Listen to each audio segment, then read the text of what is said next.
Hello friends, welcome back to my channel. அனைவருக்கும் மிகப்பெரிய வணக்கம். இன்றைக்குரிய வீடியோ அப்படிங்கிறது இந்த வருடத்திற்கான 2வது சந்திர கிரகணம் பற்றின ஒரு அப்டேட் தான் இந்த வீடியோவில் கொடுக்க போகிறேன். எப்போவுமே இந்த சந்திர கிரகணம் அப்போ ப்ரெக்னென்ட் லேடிக்கு மட்டும் சொல்கிறீங்களே சிஸ்டர், எங்களுக்குனா சொல்லுங்கன்னு சொல்லி நம்ம சேனல்லே நிறைய பேர் சொல்லியிருக்கீங்க. அப்படி இருக்கிற பட்சத்தில் இந்த சந்திர கிரகணம் அப்படிங்கிறது 2வது டைமாக வருது. அது எந்த நேரத்தில் வருது அண்ட் என்ன பண்ணலாம், என்ன பண்ணக்கூடாது, இந்தியாவில் தெரியுமா தெரியாதா, எங்கெல்லாம் தெரியும், இதை பற்றின இன்ஃபர்மேஷன் இந்த வீடியோவில் கொடுத்துருக்கேன். வீடியோ ரொம்ப யூஸ்ஃபுல்லாக இருக்கும். கடைசி வரைக்கும் ஸ்கிப் பண்ணாமல் பாருங்கள். சேனலை ஃபர்ஸ்ட் டைம் விசிட் பண்ணுறீங்கன்னா ப்ரெக்னன்சி ரிலேட்டடான டிப்ஸ்க்கு சேனலை ஃபாலோ பண்ணிக்கோங்க. ஓகே, வாங்க வீடியோக்குள்ளே போகலாம்.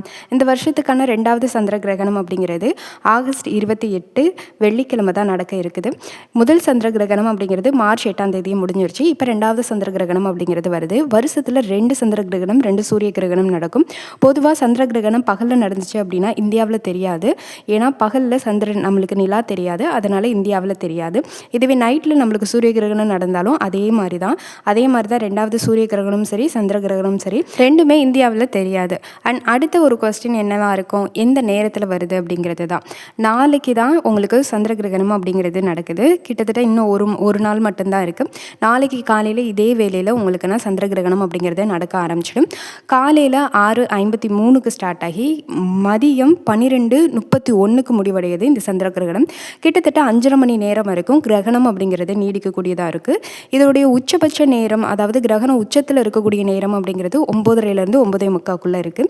இந்த டைமில் கர்ப்பிணி பெண்கள் எப்படி இருக்கணும் அப்படின்றது நிறைய பேர் கேட்கக்கூடிய விஷயம். கர்ப்பிணி பெண்கள் நீங்கள் எப்பவும் போல் நார்மலாகவே இருந்துக்கலாம். ஏன்னா கிரகணம் அப்படிங்கிறது இந்த வருஷம் நம்ம நாட்டில் தெரியாது. அது மட்டும் இல்லாமல் இங்கேருந்து நம்மளால் பார்க்கவும் முடியாது. பொதுவாக இந்த டைமில் வெளியில் போகலாம். நீங்கள் என்னென்ன ரொட்டீன் ஒர்க் பண்ணுவீங்களோ அது எல்லாமே பண்ணலாம்.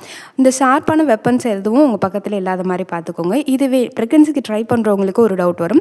ஆஃப்டர் ஓவலேஷனில் இருக்கீங்க அப்படின்னா நீங்களுமே சேம் அதே தான். நீங்கள் எப்பவும் போல் என்ன ரொட்டீன் ஒர்க் பண்ணுவீங்களோ அதெல்லாம் பண்ணுங்கள். இந்த பீரியட் டேட் ஸ்கிப் ஆகிருக்கு, கிட் செக் பண்ணுறதுக்காக வெயிட் பண்ணுறேன் அப்படி இருக்கிறவங்க முடிஞ்ச வரைக்கும் வீட்டிலே இருக்க பாருங்கள். வெளியே தூர பயணம் அப்படிங்கிறது வேண்டாம்.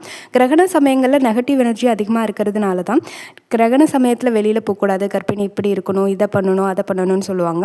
நார்மலாக கிரகண சமயங்களில் வெயிலோட தாக்கம் அதிகமாக இருக்கும். இதனால் ஃபுட் பாய்சன் இந்த மாதிரி வர்றதுக்கு வாய்ப்பு இருக்குது.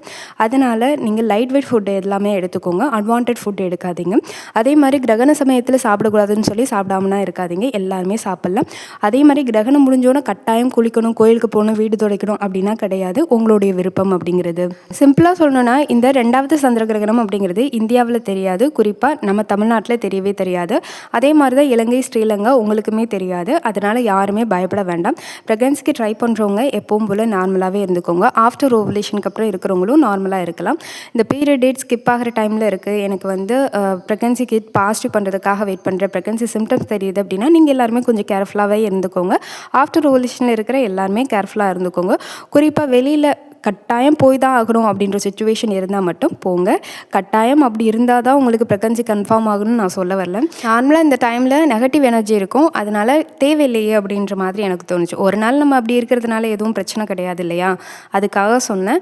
கட்டாயம் ஒர்க் இருக்குது அப்படின்ற பட்சத்தில் இதுக்காக வீட்டில் உட்காந்துட்டு இருக்காதீங்க, தாராளமாக போகலாம். வீடியோ பிடிச்சிருந்தா மறக்காமல் லைக் பண்ணுங்கள். ரெகுலர் இன்ஃபர்மேஷனுக்கு சேனலை சப்ஸ்கிரைப் பண்ணிக்கோங்க. தேங்க்யூ.